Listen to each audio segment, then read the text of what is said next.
Good morning students. बच्चों, कल हमने ब्रायोफाइट पढ़ लिया था और आज हम पढ़ेंगे टेरिडोफाइट। इसको हिंदी में त्रिअंगी वनस्पतियां कहते हैं। बच्चों, ये वे वनस्पतियां हैं जो विकास की दृष्टि से सबसे पहले जमीन पर उगी।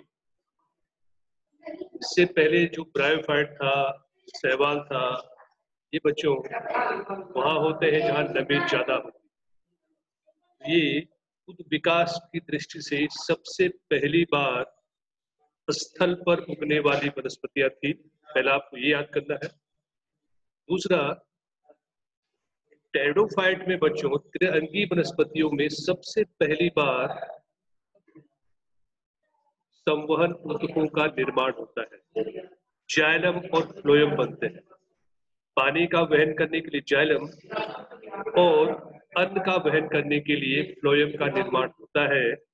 इसलिए त्रिअंगी और इसके बाद की सभी वनस्पतियों को बच्चों ट्रैकियोफाइट कहते हैं। ठीक है, चाहे वो टेरिडोफाइट हो, चाहे वो जिम्नोस्पर्म हो, चाहे एंजियोस्पर्म हो, तो इसको और इसके बाद की सभी वनस्पतियों को ट्रैकियोफाइट कहेंगे बच्चों। ठीक है, तो दो चीजें जो अब ये विकास हो रहा है, इससे पहले जो वनस्पतियां थी वो पानी या पानी के आसपास रहती थी। ये पहली ऐसी वनस्पतियां हैं जो संपूर्ण स्थलीय थी। इनमें सबसे पहली बार संवहन ऊतकों का निर्माण होता था, इसलिए इनको ट्रैकियोफाइट कहते हैं बच्चों। अब इसके अगर आप लक्षण देखें बच्चों, तो ये कुछ मैक्सिमम जो टेरिडोफाइट है उनका उपयोग बच्चों सजावटी पौधे के रूप में, कुछ मैंने डायग्राम ला रखा हो जो सजावटी आप इनका यूज करते देखिए। पूरे फर्न के बच्चों आपको जंगल मिलेंगे। ये स्पोरोफिल्स है जो स्पोर बीजाणु को उत्पन्न करने वाली पत्तियां है बच्चों। अगर आप यहाँ पे देखें, दो प्रकार के बीजाणु बनते हैं, एक है लघु बीजाणु और एक है गुरु बीजाणु। सजावटी पौधों के रूप में अधिकतर पौधों का उपयोग होता है बच्चों। टेरिडोफाइट का अधिकतर उपयोग सजावट के रूप में होता है, आपको बता दिया है। ये स्थल पर उगने वाले सर्वप्रथम पौधे हैं। इनमें जाइलम और फ्लोएम होता है, इसलिए इसको और इसके बाद की सभी वनस्पतियों को बच्चों ट्रैकियोफाइट कहते हैं। जीवाश्म रिकॉर्ड के अनुसार ये 350 साल पहले प्रभावी वनस्पतियां थी। जब डायनासोर हुआ करते थे बच्चों, तो उस समय टेरिडोफाइट ही बहुत ज्यादा प्रभावी पौधे, जैसे आज एंजियोस्पर्म प्रभावी है, उस जमाने में टेरिडोफाइट प्रभावी वनस्पतियां होती थी। हमने देखा था कि जो ब्रायोफाइट है बच्चों, उसमें जो प्रभावी अवस्था और मुख्य अवस्था थी वो युग्मकोद्भिद होती थी। लेकिन टेरिडोफाइट में जो प्रभावी अवस्था है बच्चों वो बीजाणु उद्भिद होती है, स्पोरोफाइट होती है। ये एक अंतर है किसमें, ब्रायोफाइट और टेरिडोफाइट। ब्रायोफाइट में प्रभावी अवस्था कौन सी है, युग्मकोद्भिद है, जबकि टेरिडोफाइट में प्रभावी अवस्था बच्चों बीजाणु उद्भिद या स्पोरोफाइट होती है। इसमें वास्तविक मूल, तना और पर्ण पाए जाते हैं, इसलिए इसे त्रिअंगी वनस्पतियां कहते हैं, 3 अंग वाली वनस्पतियां कहते हैं। और इसमें स्पष्ट संवहन ऊतक पाए जाते हैं, इसीलिए इसे और इसके बाद की सभी वनस्पतियों को बच्चों ब्रैकियोफाइट कहते हैं। जो स्पोरोफाइट है बच्चों, उसमें बीजाणुधानी होती है, जैसे स्लेजिनेला है, इक्विसिटम, इन दोनों में बीजाणुधानियां होती है। बीजाणुधानी में बच्चों बीजाणु मात्र कोशिका उत्पन्न होती है, जिसमें अर्धसूत्री विभाजन के द्वारा बीजाणु बनता है। स्पोरोफाइट में बीजाणुधानी है, बीजाणुधानी में बीजाणु मात्र कोशिका है, जिसमें अर्धसूत्री द्वारा क्या बनेगा बच्चों, बीजाणु बनता है। बीजाणु अंकुरित होते हैं और प्रोथैलस बनाते हैं। क्या बनाते हैं? प्रोथैलस। अब प्रोथैलस बच्चों ये युग्मकोद्भिद अवस्था है, ठीक है। प्रोथैलस कैसे अवस्था है? युग्मकोद्भिद, क्योंकि अर्धसूत्री विभाजन हो गया है, ये अगुणित हो गया है। प्रोथैलस मुक्तजीवी होता है, इसको उगने के लिए ठंडे, गीले और छायादार स्थान की आवश्यकता होती है। बच्चों अब ये क्या होगा, इनमें जो प्रजनन अंग है, नर प्रजनन अंग को पुधानी कहेंगे और मादा प्रजनन अंग को स्त्रीधानी कहेंगे।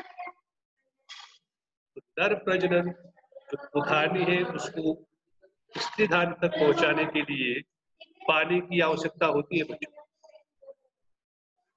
इसीलिए इनका वितरण बहुत सीमित हो गया आज के टाइम। हर जगह पानी नहीं मिलेगा, इनमें लैंगिक प्रजनन नहीं हो पाता, इसीलिए टेरिडोफाइट आपको बहुत ज्यादा आज नहीं मिलते हैं। ये बहुत सीमित जगहों पर, जहाँ ठंडा प्रदेश होता है वहां पे मिलते हैं। जो चट्टान है उसकी जो घाटियां है, जहाँ हमेशा नमी बनी रहती है बच्चों, वहां पे पाए जाते हैं, ठीक है। एक जमाना था जब इन प्रभावी वनस्पतियां थी, लेकिन आज इनका वितरण क्या हो गया है, सीमित, ठीक है बच्चों। तो सबसे पहली बार इन्होंने देखो क्या किया, बीज बनने की शुरुआत हुई। इसके बाद की जो वनस्पतियां होंगी बच्चों, उनमें बीज बनने शुरू हो जाए। ये और इसके बाद की जो वनस्पतियां, उसमें संवहन ऊतकों का निर्माण होता है। इन वनस्पतियों ने जमीन पर उगना शुरू कर दिया। विकास की दृष्टि से बच्चों टेरिडोफाइट काफी महत्वपूर्ण है, क्योंकि वे वनस्पतियां हैं जो संपूर्ण रूप से जमीन पर उगती, ठीक है। अब बच्चों इसको 4 वर्ग में बांटा गया है। अगर आप टेरिडोफाइट को देखें तो इसको बच्चों 4 वर्ग में बांटा गया है। एक है सैलोप्सिडा, पहला वर्ग है सैलोप्सिडा, दूसरा है लैकोप्सिडा, तीसरा है स्फिनोप्सिडा और चौथा है टीरोप्सिडा। बुक में है बच्चों, इसको याद कर लेना, और बाकी जैसे मैंने लिखा है इसको ऐसे लिख देना, ठीक है। चलिए नेक्स्ट टॉपिक बच्चों हमारा है जिम्नोस्पर्म। जिम्नो बच्चों अगर आप देखें, ये 2 शब्दों से मिलकर बना, जिम्नो एंड स्पर्म। जिम्नो का मतलब होता है नेकेड, नंगे, खुले, और स्पर्म का मतलब होता है बीज। अर्थात ये वे वनस्पतियां हैं जिनमें बीज तो बनता है, लेकिन बीज के बाद फल नहीं बनता। बीज होगा लेकिन फल नहीं होगा। बीज नंगे होते हैं, खुले होते हैं, इसलिए इन्हें अनावृत बीजधारी कहते हैं, ठीक है बच्चों। तो जिम्नोस्पर्म को क्या कहते हैं? अनावृत बीजधारी। क्यों? क्योंकि बीज तो बनेगा लेकिन बीज के बाहर फल का आवरण नहीं बनेगा। इनका भी अधिकतर उपयोग बच्चों आप देखें सजावट के लिए आप इनका उपयोग करते हो। ये साइकस है, पाइनस है, साइकस है, आप इसको देखें सजावटी पौधे हैं। पहले वाला पाइनस था, साइकस, साइकस देखिए, ठीक है। बीजांड अर्थात बीज अंडाशय अर्थात फल से ढके हुए नहीं होते हैं, जिस कारण ये अनावृत बीजधारी वनस्पति कहते हैं। ये मध्यम आकार के वृक्ष से लेकर झाड़ियां और ऊंचे ऊंचे पेड़ तक हो सकते हैं। मध्यम आकार के वृक्ष से लेकर झाड़ियां, पेड़, बहुत ऊंचे ऊंचे पेड़ तक हो सकते हैं। और सबसे लंबा जो जिम्नोस्पर्म है बच्चों, वो उसका नाम है सिकोइया। सिकोइया सबसे लंबा क्या है, जिम्नोस्पर्म। इनमें कुछ जीनस के मूल जो जड़ है बच्चों, जैसे वो क्या करती है, वो कवक के साथ सहजीवन गुजारती है। याद रखते हैं, बाद में काम आएगा। और कवक के साथ इस सहजीवन को कवक मूल कहते हैं। तो जिम्नोस्पर्म के जो वृक्ष है, पेड़ है, उनकी जो जड़ें हैं वो कवक के साथ एक संबंध बनाती है, जिससे दोनों को लाभ होता है। और इस संबंध को बच्चों कवक मूल कहते हैं, माइकोराइजा कहते हैं।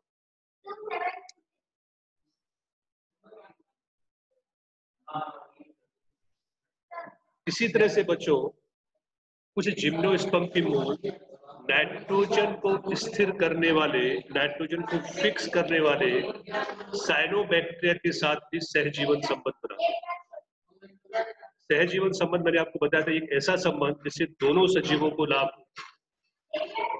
और अगर ये साइनोबैक्टीरिया के साथ सहजीवन संबंध बनाते हैं तो इन्हें प्रवाल मूल कहते हैं। कवक के साथ बनाते हैं तो कवक मूल, साइनोबैक्टीरिया के साथ बनाते हैं तो प्रवाल मूल कहते हैं। ठीक है बच्चों, इनका तना अशाखित हो सकता है, जैसे साइकस डायग्राम देखा था। यह शाखित हो सकता है, जैसे बच्चों पाइनस और सिट्रस। तो इनका तना क्या होगा, अशाखित होगा या शाखित। अशाखित में जैसे साइकस है और शाखित में जैसे पाइनस। प्रजनन की बात करें तो जिम्नोस्पर्म में बच्चों दो प्रकार के बीजाणु उत्पन्न होते हैं। एक लघु बीजाणु, लघु बीजाणु बनता है बच्चों, इसको समझना है क्योंकि काम आएगा आगे भी। लघु बीजाणु कहाँ बनता है, लघु बीजाणु थाली में बनता है।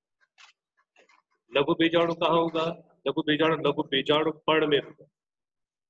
और बहुत सारे लघु बीजाणु पर्ण आपस में जुड़कर बच्चों एक शंक्वाकार रचना बनाते हैं, जिसे शंकु कहते हैं। अगर ये लघु बीजाणु पर्ण है तो इसे नर शंकु कहते हैं, जैसे आप इसका डायग्राम देखिए, ये शंक्वाकार रचना है। ठीक है, इसमें से ये तो खैर मादा शंकु है, छोटे छोटे होते बच्चों नर शंकु। ये पाइनस का डायग्राम, शंक्वाकार रचना बनती है, इन्हें शंकु कहते हैं। तो अब इसमें क्या होगा, मैंने कहा ये मादा शंकु, तो इसमें क्या होगा, इसमें बच्चों गुरु बीजाणु होंगे। गुरु बीजाणु थाली में होंगी। गुरु बीजाणु थाली कहाँ होगी, गुरु बीजाणु पर्ण में होगी। और ये पर्ण मिलकर एक शंक्वाकार रचना बनाएंगे, जिसे क्या कहेंगे, मादा शंकु। अगर लघु बीजाणु है तो इसे नर शंकु कहना है, मादा बीजाणु है तो इसे मादा शंकु। गुरु बीजाणु, वापस देखो, लघु बीजाणु कहाँ लगे होंगे, लघु बीजाणु थाली में लगे होंगे। लघु बीजाणु थाली कहाँ होगी, लघु बीजाणु पर्ण पे। लघु बीजाणु पर्ण आपस में मिलकर क्या बनाएंगे, लघु बीजाणु थाली अथवा नर शंकु बनाएंगे। इसी तरह से लघु की जगह गुरु, गुरु बीजाणु कहाँ लगे होंगे, गुरु बीजाणु थाली में लगे होंगे। गुरु बीजाणु थाली कहाँ होगी, गुरु बीजाणु पर्ण में होगी। गुरु बीजाणु पर्ण कहाँ होगा, गुरु बीजाणु थाली अथवा मादा शंकु में लगा। नर शंकु और मादा शंकु दोनों एक ही पेड़ पर हो सकते हैं, जैसे पाइनस, अथवा अलग अलग पेड़ पर हो सकते हैं, जैसे साइकस। जिम्नोस्पर्म में बच्चों युग्मकोद्भिद ब्रायोफाइट और टेनोफाइट की तरह स्वतंत्र नहीं होता। हमने देखा था ब्रायोफाइट में युग्मकोद्भिद स्वतंत्र था, टेनोफाइट में भी स्वतंत्र था, लेकिन यहाँ पे क्या नहीं होगा, वो स्वतंत्र नहीं होगा और ये स्पोरोफाइट पर बीजाणु थाली में ही रहेगी। ठीक है, इतना आपको लिखना है किसमें, जिम्नोस्पर्म। इसके बाद आप नेक्स्ट टाइम पे पढ़ेंगे बच्चों एंजियोस्पर्म। इस तरह से मैंने आपको बताया है, आपको इस तरह से इसको तैयार करना है। बाकी एक बार बुक में देख लेना, ऑलमोस्ट खुद से ही उतारा है बच्चों, से लिखा हुआ जो भी। ठीक है, चलिए आपको तैयार करना है और बाकी पढ़ेंगे नेक्स्ट।